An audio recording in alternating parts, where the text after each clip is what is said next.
Well, it's a relatively nice, warm winter's day here, Nick. Tell me, what's the temperature like on this YouTube video then? Oh, I would say that it's 92 in the shade, my friend. Hey! Brilliant. Wow. Eagle-eyed, long-time viewers of our show We may don't have recognize. any of them. No, well, if there ever was one, in the future, if this is unearthed in like a rubbish tip somewhere, the internet is somehow, unearthed in a rubbish tip, and somebody spends the time to go back through all of these and annotate them and do all that important work. I can imagine what the fuck were they doing? This is why civilization ended. Yeah. So they would notice that when we talked about Carl Hyacин's skin tight, I did wear this Florida-themed shirt. So I brought it back out of the closet again because we are back in the Everglades, in the swamps, in the moist pony, in other words. In the moist environs of Florida. For Thomas McGUANE's 92 in the Shade. So a book that I had never read, but a story that I am intimately familiar with. And I'm thinking it's the same with you. It certainly is, yes. Okay. So, yeah, the book from 1973 and turned into a film in 1975. And by the author. Yes. And I remember when we were getting to know you, getting to know all about you, about 15, don't do that, Nick. About 15 years back on the mean streets of Akihabara. I think this was one of the first films that popped up when we were both like, oh, you were also a enthusiast of 92 in the Shade. How interesting, because, and also I specifically, and we'll get to this when we get, as usual, we're doing this ass backwards. Yep. We were both very, very enthusiastic about the ending. Yes. We were like, yeah, isn't it great how it just, like, just perfect, boom, out of there quicker than the ending of an IFG Richard Harrison ninja film. Like, don't even wait for Richard Harrison to walk out of frame this time, right? It's just boom. Yes, no. It's like they just ran the movie into a wall and just that's it. Exactly. It turns out there's a bit more to the story than that, though. But anyway, so there's multiple. There's apparently three, according to Wikipedia, three different endings were shot for the film. Right. One of which is definitely my preferred ending. And absolutely. But anyway, that's how we both knew of this. And I'm guessing for both of us, we were kind of had the idea of reading the Swords novel. Yes, for many years, it was in the back of my mind. And then in the meantime, I think I read a short story of Thomas McGUANE that turned up in the New Yorker a few years back when I was briefly a subscriber to the New Yorker. If I remember, it was about a midget gangster in the trunk of a car or something like that. It was quite an interesting short story. Yep, that sounds about right. So I don't know if you've read any other McGUANE. No, and I was interested that. So, have you seen any of the other films that he wrote? Because he went through this period apparently around this time when he directed this, and he wrote several other screenplays. A time of his life where he was known as Captain Berserko, and evidently was out of control. It was his lost weekend. Only it was several years apparently, and I guess he gets a bit shirty now about people bringing it up as though he's like, I was still working. 75% of my time was given to writing. The other 25% may have been given to whatever kind of binging he was involved in. But he did a movie the same year, right? With some of the same actors. He wrote Rancho Deluxe. That's the one. Yeah. Which I remember. I've never seen. I remember seeing years ago and quite enjoying. Okay. Another one of his that we should mention 92 in the Shade. It's the only one he's directed. He also wrote, and I'm not sure if he novelized his own screenplay or if he wrote a screenplay based on his own novel, The Missouri Breaks, right? Which is yes. I know a film some people hold in very high regard, and I have seen, but I don't remember anything about. So, good. So It's just good ad for it. Yeah. I Great remember nothing anecdote of this. there. And then the other one is that movie Cold Feet with Tom Waits, which I remember finding insufferably wacky when I saw it. But again, years and years and years ago, and I would like to go back and revisit that because I can see Yeah, there's a how few people in that. Yeah, I can see how something McGUANE handled wrongly could become insufferably wacky. I can Yep. see that. Yep. Yeah. Yeah, I think in less sure hands, this novel could have made a very frustrating film. And I think if I here's my question actually to you, Clive, is I use your name to get your attention, your full attention. Yes, it worked. Yeah. Oh. So I started reading the book, and I was about a quarter of the way in, or maybe less. But I started to think, I don't know if I would fully understand what was going on if I hadn't watched the movie 4 or 5 times. Well, Nick. Okay. You have my attention now. I'm glad you asked me that, because I attempted to read this about a couple of years ago.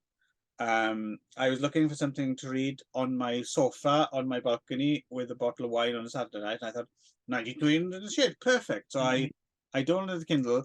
I think I read a little bit of it and gave up, because it's not a book to be attempted drunk. No, it requires your full attention. Yeah. Although I did discover once you get into it, you can drink then, because I drank for the second half, but I was cold sober to begin with. And yes, to your point, it's not the easiest narrative in the world to follow. To get into, I think it's very opaque at the beginning, and then it sort of crystallizes and things make sense. But I will say, I'm not going to lie, I went back to like the IMDb page for the movie and was like, oh yeah, so that's Peter Fonda's character, and okay, so that's Harry Dean Stanton, and you know what I mean? Like I needed to see their faces again to know which ones they were, because it wasn't abundantly clear at the very beginning which ones they were. That said, reading the book and then watching the film again, the film, which had always struck me as, oh, this seems very, as much as I love it in that rambling new 70s semi-improvised way. And then you watch it again and you're like, oh, fuck, no, all this is in the book. I know. Some of my favorite lines. Some of my favorite lines. All that stuff that like Warren Oates says is all on the page, and yet it seems so natural. But that's the genius of Warren Oates. Warren Oates. And I don't know that I've talked enough about. We know there are certain things I tend to circle back to over and over again. But if I was going to say, and much as I do love Timothy Carey immensely, if you actually like at gunpoint said, who do you think is the best American film actor of all time? It's not going to be Timothy Carey, much as I love the man. But it might be Warren Oates. Warren Oates is incredible, and he's good in everything. But I would say this and Cockfighter might be currently best, right? Yes. There's something that I don't know that any actor has ever played such human characters. You know what I mean? Like just like really lived in, isn't he? Yeah, just totally.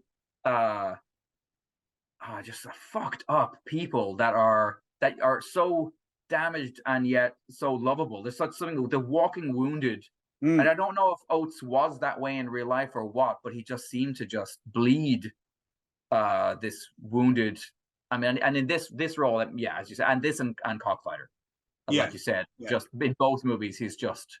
There's a documentary you can find all about him called Warren Oates Across the Border, which I think might be on YouTube now as well. Which is I saw. I think it came appended to one when they released one of them on DVD. It might have been Cockfighter or right. No, it's a good doc. But just to get back to the book for a minute, no, you're quite right. I experienced the same thing. I was like, I can't imagine if I hadn't seen the film, if I could quite follow exactly what was happening, at least to begin with. At least the first quarter, because it's and it's interesting as well. I tend to not like books that are overly there's too many flourishes or too much purple prose and Mm-hmm. or and this isn't purple prose exactly, but it's very poetic, isn't it? Yes. And there's a lot of kind of when it crosses over from the pragmatic, and I think that one of the reasons I set it down when I first tried to read it was I thought, because I wasn't familiar with Thomas, and I don't know because I now plan to read more Thomas. Mm-hmm. I even want to read his books on fly fishing and to get Me too. Yeah, That immediately caught my interest. I was like, and apparently I've been looking into for an in for fishing anyway. And yeah, yeah. And now, we know you're shit at fishing. Yeah, absolutely. Yes, yeah, and actually, yeah, it's funny because we just watched that short with Gino about about fishing, which I enjoyed way more than I thought I would. So yes, this is okay. So anyway, because I didn't know what to expect, and I think maybe his style might have changed over the years anyway. But I think what I was looking for when I picked up 92 in the Shade, because my Saturday night drunken reads as well tend to be, I tend to go for noir and hard boiled. Yes, that's what I want on a Saturday night with my hard boiled wine and cheese. Because I'm a real tough guy, as you know, Nick. Oh yes. So I was expecting something a bit more pared down, Charles Williford-y, the whole Florida thing. And then there was, and I was like, oh no, my brain's not ready to cope with this. So this time I don't normally go, and it's this close every now and again to veering off into pretentious town and but it always walks that line. And it never does go. And I will say, by the time I finished it, I fucking loved this book. Agreed. And I think what it actually reminded me a bit of, and this is interesting because you may remember that I struggled a bit Under the Volcano.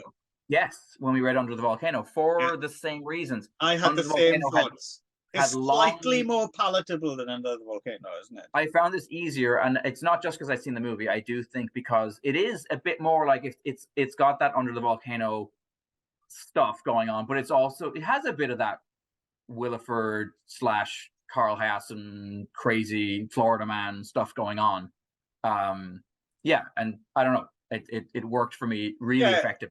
In a way, it's that, I don't know what you'd call it if it's a genre name for it, but it's that there's a certain type of book or film sometimes which is crime adjacent. It's a crime novel, but it's not a crime really. You could argue there's crimes in it, but it's not a crime novel, but it has the kind of framework somehow of a some of the tropes that you So should I do a quick plot out? Really. All I'm going to say is that when you watch the movie for the first time, and then as you read the book and realize that more or less is very much the same story, is that this is the world's slowest car crash. Like there's something fascinating about this process. Totally fatalistic, inevitable, isn't it? It's great. It's incredible. But anyway, go ahead and explain to us what this car crash is. Very basically, there's a character called Skelton who's kind of comes from kind of a wealthy family. He is kind of a rich playboy, really. And his granddad is amazing. Goldsboro. Skelton, who is sort of politician, fixer, sketchy rich guy. Total piece of work. King of that kind of small Floridian town, right? Like a kingmaker, right? But basically, the young Skelton is enamored of these local fishermen who take tourists out in skiffs, right? And it's just a lifestyle that appeals to, and it appeals to you as well as you're reading the book, right? You would want to do this for a living as well, right? It just seems like in a really down and out way. Until we actually see them having to take these fucking people out onto the boats, and then you're like, that seems like a hard job. I have to admit, while reading book, I had a slightly different, like there's a bit more wide open space in the film, whereas in the book I was imagining more kind of like more mangrovey kind of, places, Yes. little like ditch like rivers or tributaries, or Well, um it's funny, the scene, other than the ending, the scene that stuck with me by far the strongest out of the movie. mm, And that when I was reading the book, I was like, oh, is this scene going to be in the book? Was this for the movie or not? Um, there's a scene where, he quite early on, he does take two people out guiding, a couple who seem to argue the whole time. And this guy's like, I want this fish. And he's forced to get out of the boat and follow the fish. And that whole scene where he follows the fish along the line through this kind of yeah, mangrove in the he totally water. forgets about the Yeah. And then finally decides, fuck it, I'm not, that this fish deserves to live. It deserves to be right. free. And he cuts the line and he massages the fish. And that scene I loved in the movie. I was completely taken by it. And I was glad to see it is very much in the book as well. It's all in there. So Skelton wants to become a guide, to get his own skiff and everything, and there's an irascible old guy, Nicholas Dance, who he's been kind of watching from afar and admiring, and kind of wants to show him the ropes to become a guide and stuff. He's not having any of this because he's just a grumpy old git, basically, and then proceeds to play, in retrospect, a rather unlikely and incredibly elaborate hoax on Skelton. And again, if you're reading the book, it's a little bit. This is the bit that's most difficult to gauge, I think. What's happened now? Like, because when I was unclear too. Because when I was watching the movie, it seemed like it was more like the whole thing was faked. But I felt like when I was reading the book, that Nicol had actually stabbed the guy with the gaff. Yes. But the guy hadn't died. Yes, but Nicol had gone to prison and had to wait in jail, but then the guy was all right. Yeah. But then they faked that he had died to pull the prank on. But it did seem like Nicol is barely in control of his, like, he's a guy with a big chip on his shoulder and a massive sense of failure, it seems.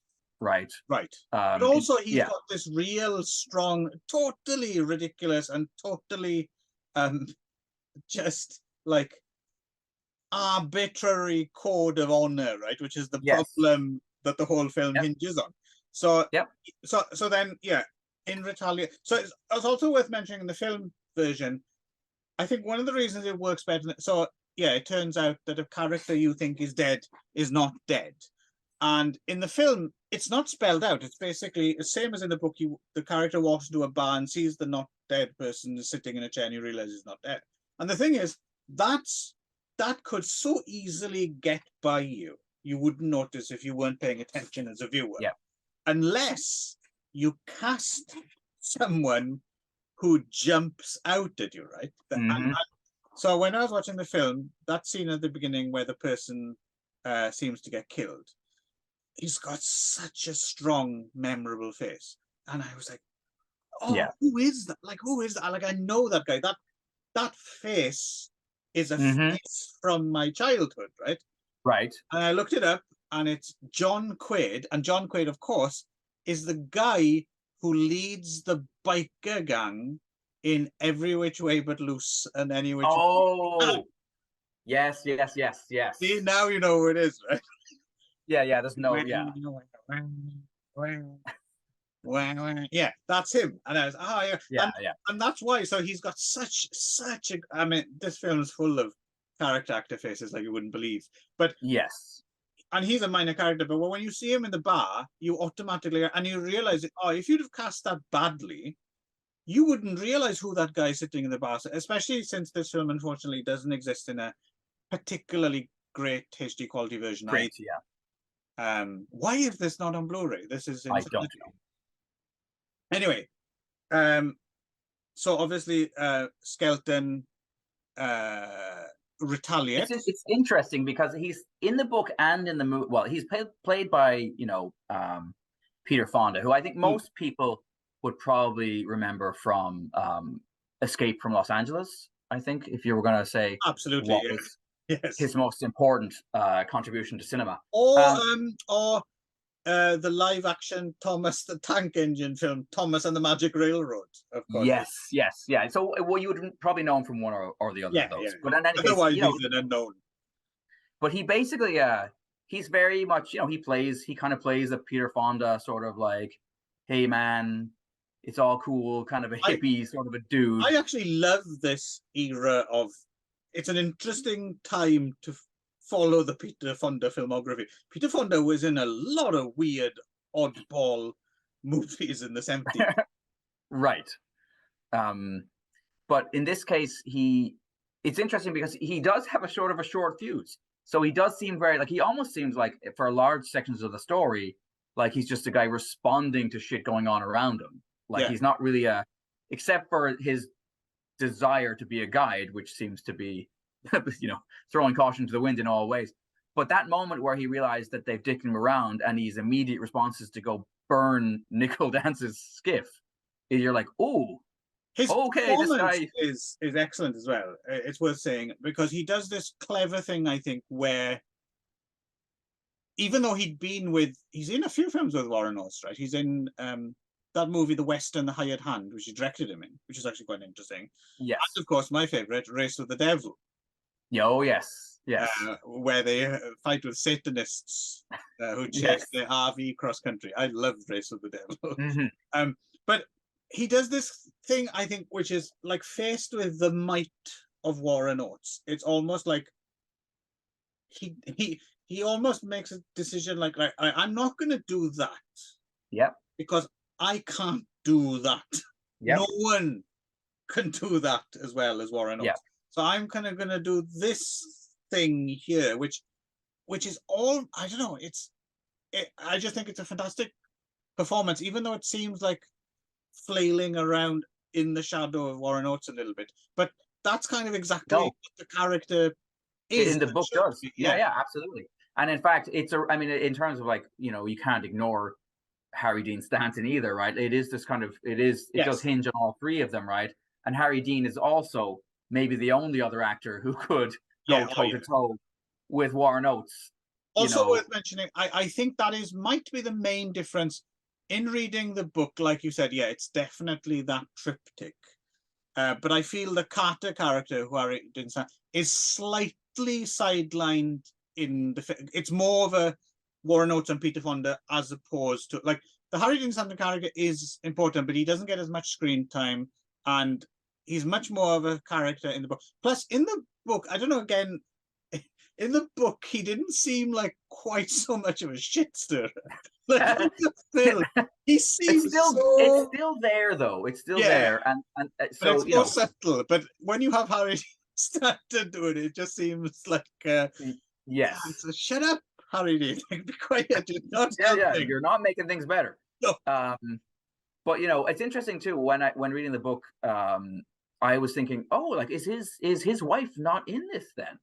Because she doesn't show up till quite a ways. Harry Dean Stanton, so Carter's wife, who is kind of she's another memorable piece of the film for sure for me. She's another thing when I think about the movie, I remember her with her baton and her Elizabeth Ashley. Yes, who had an affair with Thomas McGUANE while making this film, apparently. Who was married to Margot Kidder, who was also Kidder. Yes. He was, Captain Berserko. I remembered her really clearly, and then she does. All of those scenes are in it just seemed like they all happen near the end of the novel. And it's like some of them are earlier as well in the book, right? There's no nudity where there's nudity in the book. Right. Yes. Yeah. But yeah, so I mean, basically, he burns Nicol's skiff, and then just begins this kind of slow burn. Like, Nicol basically tells him, if you do this, if you choose to guide, I'm going to kill you. Yeah. And then, and this is what's really interesting, is like, in reading the book, some of the characters' motivations did become slightly clearer to me, I think.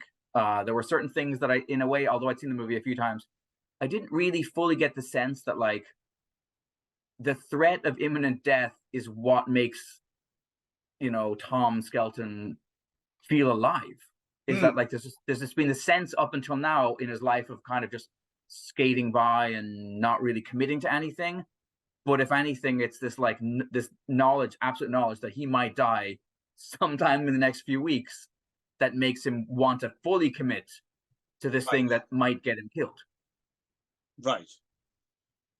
And yeah, so yeah, like you said, so it's basically when's this gonna happen? Like you said, it's a slow motion car crash. It's bound to happen. Except the first time I watched the movie, I was convinced the whole time, like, it's not gonna, like, I mean, they can't build up to it to this degree and then actually follow through. At some point, you thought you were going to get there'll be a last minute ending. Well, that's what blew my mind. Was yes, yeah. No, it's great. I mean, the book as well. There's a slightly extra. There's a little extra death at the end of the book as well. I know that also was interesting to me because I mean, so there's another character actor. Yeah, well, I was going to say that in the book as well, it kind of makes it an interesting full circle because the person who does that extra killing, isn't that the character who was supposed to have died at the beginning? No, I think it's Joe Spinell's character. Is it? Is it? It is. It's Ollie Slack. Yeah. Yeah, he's out in the boat. So he's out in the boat getting guided by Peter Fonda's character. You got Peter Fonda, Warren Oates, Burgess Meredith, Harry Sandon, William Hickey, we haven't mentioned. Yeah. Great as well. Oh, he's incredible. Just when you think that's more than enough, fucking Joe Spinell turns up, and he's hilarious. Yes. He's it's funny because it's such a well judged. It's so close to derailing the film and being really over the top.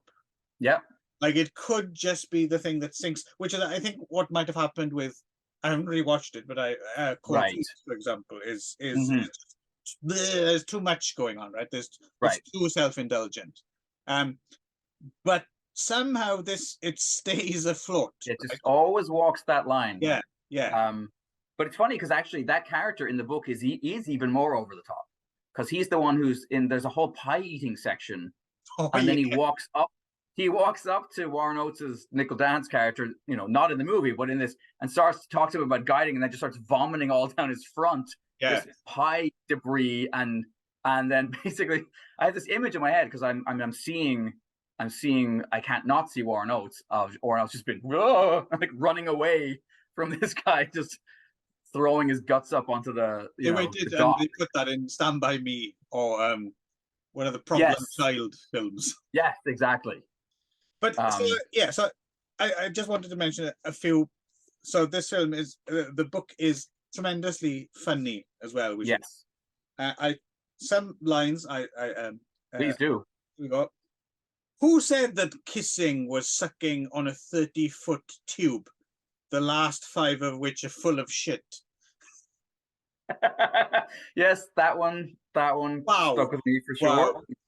And then there's a few bits. I don't know if this is going to work, but these two happened really close to each other. Actually, there's a which isn't in the film. Actually, there's a whole section where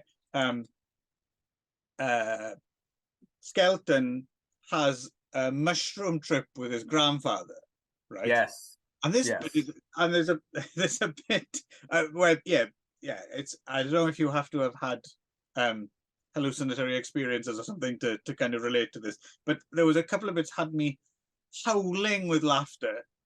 There's one where the grandfather opens a drawer with some silverware and a corkscrew in it and just totally loses his shit and laughs. And then Skelton goes over and he looks and he sees the drawer and he sees the silverware, he sees the corkscrew, and he just goes, "It was pretty funny, all right."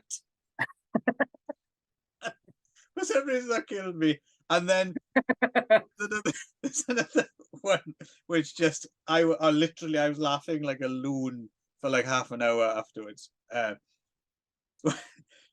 There's a little exchange between two characters. Do you believe our Lord will save us?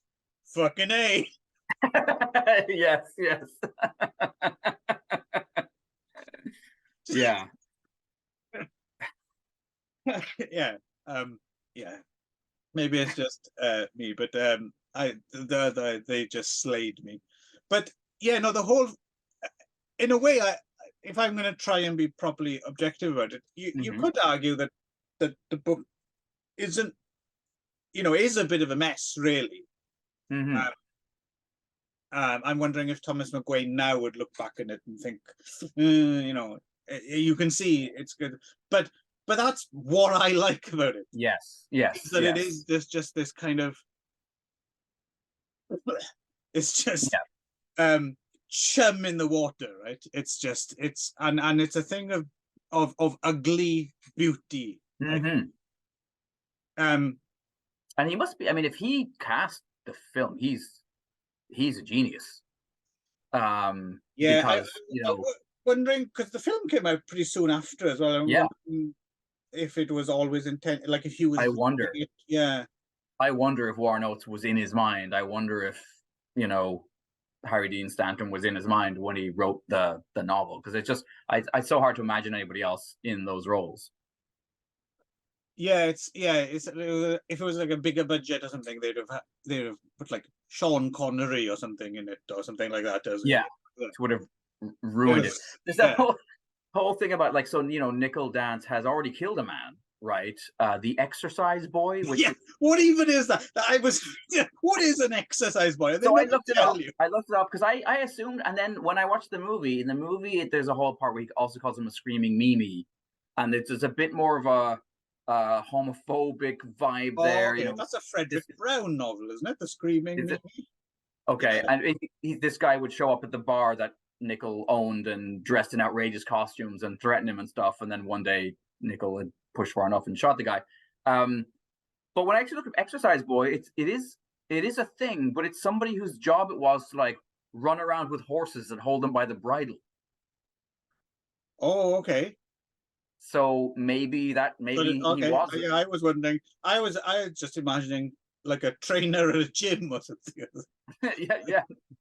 Anyway, yeah. So we do know from the beginning that Nickel Dance is, and then he at the beginning of the story he's kind of contemplating suicide, and in fact he regularly goes off into the Everglades to consider topping himself, right? And Right. so yeah, that he's a guy who's living right on the edge, and so Skelton's decision to kind of keep pushing at him, and all these lines about like you don't give me no credence, like there's this Oh there's man, there's this intense. brilliant. It's It's just got that repetition as well. Like I was trying to think of an example. There's another example that, and I can't recall it, but another example I was thinking of was John Polito in Miller's Crossing, where he keeps talking about someone giving him the hi hat, and he just right. keeps saying that phrase hi hat, hi hat. There's something about that which is just there's a poetry to that, and yeah, Warren Yeah. Oates keep harping on about credence is Hmm. just And he's got this great it's just eye right. tick as well in the movie, which I didn't notice the first couple of times I watched it, but then watching it this time I noticed like he's got this whole kind of like Mm. blink. They just like you just see like, ooh, Which this again, guy's we're making it really. sound over the top, but it's Yeah, not but because it's it's not, Warren Oates. because it's Warren Oates, and Yeah, he's a master. the only time I Um, can think of, there's a few times Warren Oates has been over the top, but I'm blanking on what they are now. Did he turn up? He turns up in one of those like Groove Tube or one of those kind of 70s parody movies where he plays like okay, Charles Whitman or something like that. Or okay, yeah, right. Um, yeah, you'd be hard pressed to go very wrong just watching everything he did from the beginning yeah, of his no, career to that the end. sounds like a good. I think there's far more wheat than chaff in his Yeah, yeah, filmography. yeah. Oh, absolutely. Um, Um, so yeah, so we should get to this. So yeah, so as we said, the first time both of us saw this film, it had what I believe is the original end, right? yes, yes. Which plays out very much like in the book, and perfectly so. Like it's almost as if it's I don't know, it's orchestrated or something, and in a way it's abrupt. And I remember the first time I saw it, I was like, oh, yeah, I really didn't expect that. But then at the same time, oh, what else How could else I could expect? this have Yeah, ended? And yeah, yeah, how and, else could this have ended? and And yet that's it's still perfect. somehow shocking. Yeah, and that's perfect.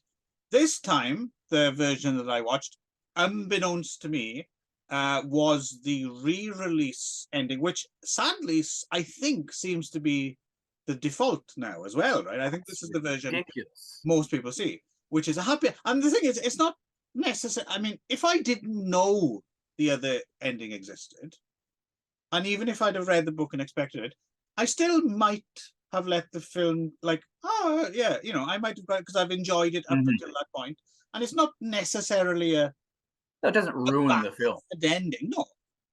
But if you know that ending, and I was, here we go, I'm ready for it, and then that happened, or rather that didn't happen, Yes, I was yes. speechless. Because I'd totally forgotten of the existence of even another version, and then to find out that our experience is actually quite rare in a way, that like that our the way we think of it, Yeah, that's not the way most people have seen it. And I can yes. see how a lot of people might not necessarily hold the film in because as good as the film is anyway, that is the thing. I remember when we first talked, the first thing out of our mouth, you know, like when talking over each other in unison, almost when it came up was, oh, how about that ending? You know, we were both like, Yes, yeah. And well, I mean, because it not just the ending, and it's not so much what happens, the way it builds up to it, and just boom, the very few, the only other film that jumps to mind that has perfectly timed, judged ending is, I don't know if you saw Killing Them Softly, the crime film with based on your man Friends of Eddie Coyle. oh, okay. Yeah. What's his name? I can't remember, but yes. Anyway, one of his books. Okay. And that has when the ending of that comes, it's boom. Oh yeah, okay. That's where you end it. Perfect. Right. Not many films have that. Right. Yeah, no, it's interesting too, because the movie was sold to me on the ending. That person didn't spoil it. It was actually Andrew WK, who recommended the film to me. We were talking about movies, and he was like, "Oh, have you seen 92 in the Shade?" And I think he was living in Florida for a while when recording the I Get Wet album, and so whether he saw it there or something, anyway, it doesn't matter. But he was like, "Yeah, you really need to see it," and like, wow, you keep thinking the whole movie like this can't end any other way, but it can't possibly end this way either. And then you're somehow blindsided by something you've seen coming almost from minute 2 of the film, and it still somehow takes you off guard. But all I can say is this would be akin to, say, for example, having seen have you ever seen A Boy and His Dog? L.Q. Jones. Oh, never heard of it. Okay, it's a post-apocalyptic thing. Anyway, it's famous for having a fairly strong ending as well. But if you can imagine if it was re-released and it smash cut at the very end to them over the hill with the girl and him with his arm around her petting the dog. Yes. And you're like, oh, it's the re-released A Boy and His Dog. But it seems to me, Nick, that's all just joying, because it's inevitable that this podcast would come to this.